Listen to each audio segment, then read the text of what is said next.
What if the most powerful empire in human history had no army, no flag, and no borders? What if it didn't need them? Because it already owns a piece of almost everything you touch. The phone in your hand, the bank holding your savings, the company making your medicine, the news you watched this morning. Look behind any of them, and one name keeps appearing. BlackRock. $11 trillion under its control. More than the economy of every nation on Earth, except the United States and China. And yet most people have never heard its name. This is not another conspiracy theory. The truth is stranger than the conspiracy, because this empire was built by one man, a shoemaker's son who lost $100 million on a single bet, was cast out of Wall Street in disgrace, and then, quietly, built a machine so powerful that presidents and central banks now call him when the world starts to burn. Over the next 20 minutes, you will see exactly how one company wired itself into your money, your government, and your future. And I have to warn you, once you see it, you can never unsee it. This is the story of BlackRock, the company that owns the world. Our story begins in California in the late 1960s. While other teenagers dream of changing the world, Larry Fink is obsessed with a very different question. How does a shoemaker's son from nowhere get to be spoken of in the same breath as presidents and kings? He enrolls at UCLA to study political science, convinced that politics is the road to power. Then, almost by accident, he takes a few classes in real estate, and something clicks. Larry realizes that real power doesn't sit in the White House. It sits in the towers across the street, where the money lives. In 1976, armed with an MBA, Fink walks onto Wall Street and joins the bond trading desk at First Boston, one of New York's most prestigious investment banks. And there, he discovers his weapon. 3 words that will echo through this entire story: mortgage-backed securities. Thousands of ordinary home loans blended into a single product, sliced up and sold to investors. A machine that turns the American dream itself into profit. Larry didn't just trade these instruments. He practically invented the market for them.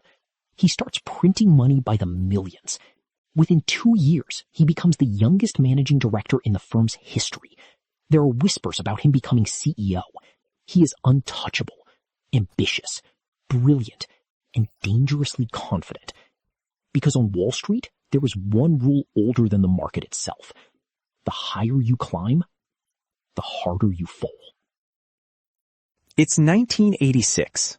Larry Fink is 34 years old and about to make the biggest mistake of his life. The Federal Reserve is due to decide on interest rates, and Larry goes all in, betting the firm's money that rates will rise. He even buys insurance, a hedge, in case he's wrong.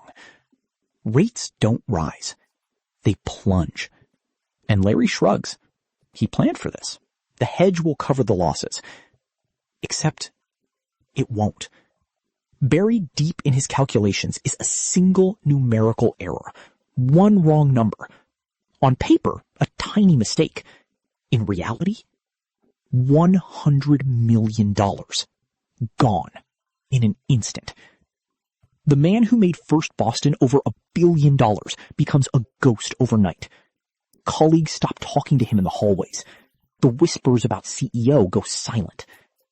And not long after, Wall Street's golden boy is out of a job.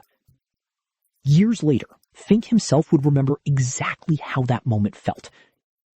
Numbers. I was so angry at myself. I was just mortified at myself. We should have been fired a year ago and a quarter ago before the loss. We were making so much money, and we had no idea why we were making so much money. We had just extraordinary... Humiliated. Exiled. 36 years old and unemployed. This is where most Wall Street stories end. But it's here that Larry Fink has the realization that will change the world. He wasn't destroyed by ambition. He was destroyed by risk he didn't understand. So he makes a vow. He will never be surprised again. he will become the master of risk itself. In 1988, with a handful of partners and $5 million from private equity titan Steve Schwarzman, in exchange for half the company, BlackRock is born. And from day one, it carries a secret weapon, a computer system Larry's team builds called Aladdin. Aladdin can simulate thousands of what-if scenarios in the blink of an eye. What if interest rates jump 1%? What if California homeowners all default at once? While the rest of Wall Street trades on instinct, BlackRock trades with a crystal ball.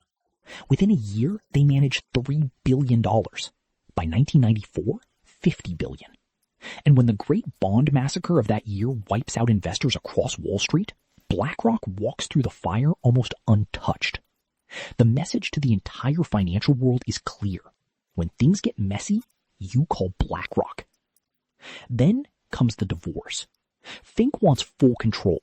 Schwarzman refuses to renegotiate and ends up letting Larry walk away with everything. It becomes one of the most expensive mistakes in Wall Street history, and Schwarzman admits it himself.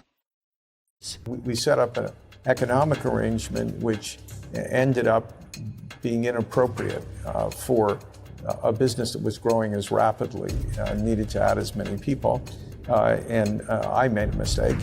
I took the original agreement. I didn't want to change it, which was advantageous. And promptly corrupted it. There are fears the sell-off will continue on Wall Street. It is definitely a very, very difficult time, and it's not going to get better quickly. We are watching this market deteriorate. The stock market is now down 21%. By the 2000s, BlackRock is big. But what happens next makes it untouchable. Remember mortgage-backed securities, the product Larry helped invent in the 80s? He had learned his lesson and kept BlackRock's exposure limited. The rest of Wall Street had gorged on them for 20 years.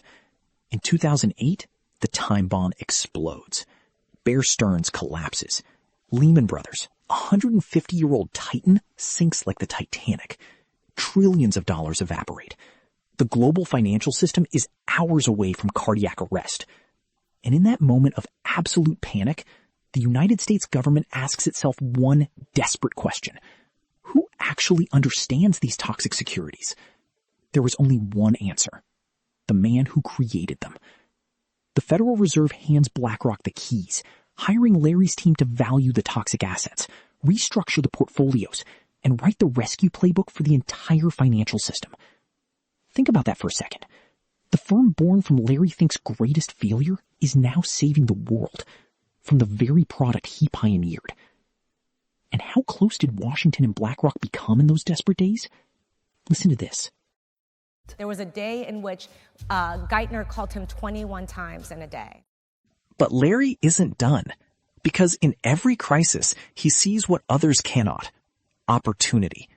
Barclays Bank, drowning after swallowing Lehman's remains, is forced to sell its crown jewel, a business called iShares, the world's leading provider of ETFs, simple funds that let ordinary people invest in the entire market at once.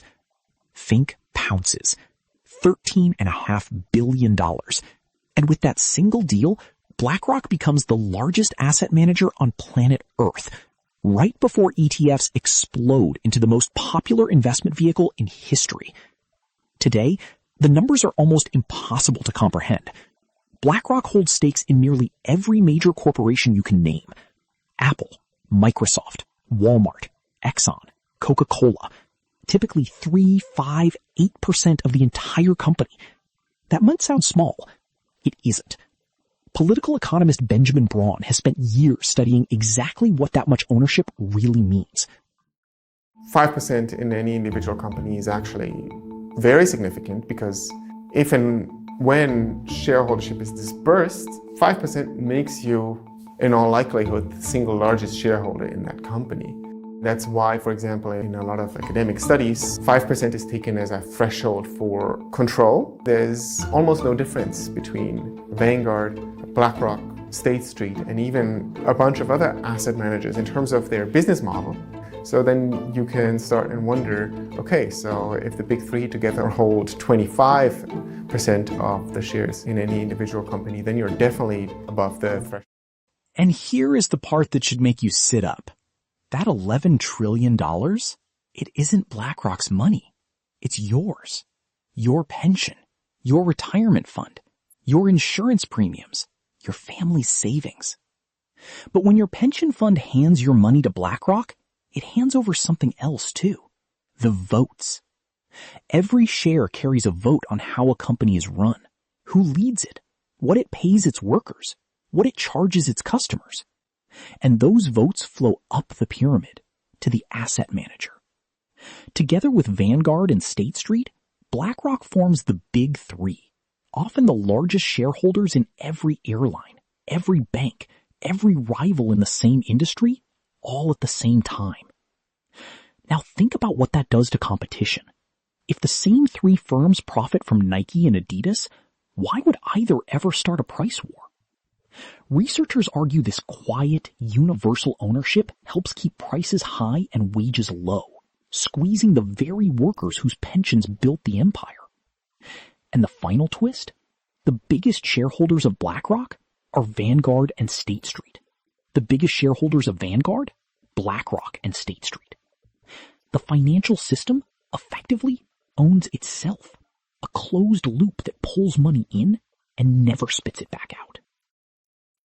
By now, you might be asking, where are the regulators?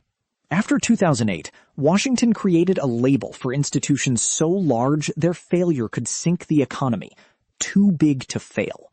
The big banks were branded immediately, strict oversight, heavy compliance. And BlackRock, the largest asset manager in human history, it never got the label. The firm launched an unprecedented lobbying blitz, argued that its collapse would pose no systemic risk, and Larry Fink personally carried the message to the White House. It worked. And it gets better. BlackRock's passive investor status, the loophole that frees it from rules everyone else must follow, is self-certified. BlackRock decides whether BlackRock is compliant. Then there's the revolving door. By 2020, according to members of Congress, more than 100 people had moved between BlackRock and the U.S. Treasury, the Federal Reserve, and the SEC. Globally, at least 84 former officials, regulators, and central bankers have joined the firm, while BlackRock alumni walk into public office. One former BlackRock executive is now the Chancellor of Germany. Insiders have seen this machine from within. Tariq Fancy was BlackRock's first chief investment officer for sustainable investing. Listen carefully to what he says about his former employer. A label. There needs to be greater scrutiny on the size and influence of large institutions if, number one, they can influence public policy and politics in ways that don't align with the public interest, right? And I think a lot of people on Wall Street will just brush that off and say, oh, that doesn't matter. And I would say they're dead wrong on that because the majority of the U.S. population has now believed for decades that the system is rigged. And that there is the potential for abuse too. People with experience could conceivably move into government, create regulations or create precedents that would favor their prior employers, and then turn around and go back to their prior employers. That's possible. But BlackRock's deepest power isn't in Washington. It's inside a server farm. Remember Aladdin, the risk computer from 1988? Today, it is the invisible operating system of global finance. Aladdin monitors over $20 trillion in assets, roughly 10% of all the financial wealth on Earth. And here's the twist. Even BlackRock's fiercest rivals, Vanguard and State Street, run on it. When crisis strikes, the Federal Reserve, the European Central Bank, and governments across the planet turn to the same machine. One private company's software, quietly whispering advice into every major financial decision on Earth, while collecting oceans of data with every heartbeat of the market. Whoever controls the money controls the world. And whoever controls the information about the money controls the future. Which brings us to the final chapter. Because Larry Fink's ambition has moved far beyond stocks and software. Dr. Thomas Marwah, an expert in public banking, has seen that ambition up close, inside the rooms of the World Bank itself. And I've been in rooms with the World Bank and with multi-billion, trillion-dollar institutional investors where they've said to senior World Bank officials that what we want you, the World Bank, to do, and other public banks to do, is to wrap our investments in guarantees. We want you to guarantee both our capital and our returns. Obviously, regulators need to make sure that that the deals that they cut, where the private sector is involved, are fair to the public, right? That the public and the taxpayer isn't getting ripped off. And what the asset managers learn too is that they get these really long-term contracts. They make all kinds of promises, and whether or not they deliver on them or not is partly irrelevant. And there's no real incentive to do it. What purpose, what reason could you have for enhancing or improving infrastructure when you're nearing, the last 5 or 10 years of a 30-year contract? They just have little to no interest in actually maintaining essential infrastructure in the interest of that community. They have an interest only in that infrastructure to the extent that it matches their profitability expectations. This isn't just theoretical, it's a global pattern. I mean, from looking around at the implications of 30 or 40 years of this tendency of selling off essential infrastructure and then it crumbling, and then the public sector having to either renationalize it or provide a bailout or preferential loans or allow the private provider to dramatically increase user fees. All of those are coming to play around the world. Guarantee our capital. Guarantee our returns. The profits go private. The risk goes public. And now, the endgame. BlackRock calls it the $68 trillion opportunity. Infrastructure. The airports, ports, pipelines, power grids, and water systems that civilization itself runs on. In 2024, BlackRock paid $12.5 billion for global infrastructure partners, instantly becoming one of the largest infrastructure owners on the planet. In 2025 came the crown jewel, a deal for the ports of the Panama Canal, the artery of global trade, led not by Washington, but by Larry Fink. And wherever war leaves ruins, from Ukraine onwards, BlackRock is positioning itself as the gatekeeper of the rebuilding. So, is BlackRock evil? Some argue it is simply a mirror, a company doing exactly what the rules allow, with money we voluntarily hand over. Others say that is precisely the problem, an empire nobody voted for, woven so deeply into the system that nobody can pull it out. Either way, one thing is certain. The next time you see a headline about your rent, your groceries, your pension, or a war on the other side of the world, look closer. Somewhere in that story, quietly, patiently, you will find the same name. BlackRock. The empire that owns everything, including, perhaps, a piece of you.